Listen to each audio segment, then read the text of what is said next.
যদি আপনার ভিতরে আমার ভিতরে দ্বীনি জ্ঞান না থাকে, যদি আমার ভিতরে আপনার ভিতরে আল্লাহ তাআলার ভয় না থাকে, তখন দেখবেন আপনার মেয়ে, আমার মেয়ে, আপনার ছেলে, আমার ছেলের যখন বিয়ে হয়, বিয়ে হওয়ার আগের রাত্রে আমরা 5টা, 3টা, 2টা বক্স ভাড়া করে আমরা নিয়ে আসি।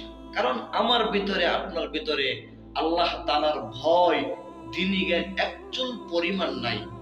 এই জ্ঞানটা না থাকার কারণে আমরা আগের রাত্রে উচ্চ আওয়াজে নামাজের সময় হয়েছে, আজান হয়েছে, এই শব্দ আমাদের কানে এসেছে, তারপরেও আমরা উচ্চ আওয়াজে অশ্লীল গান আমরা উচ্চ আওয়াজে শুনি, তারপরেও আমরা ওই বক্স বন্ধ করি না।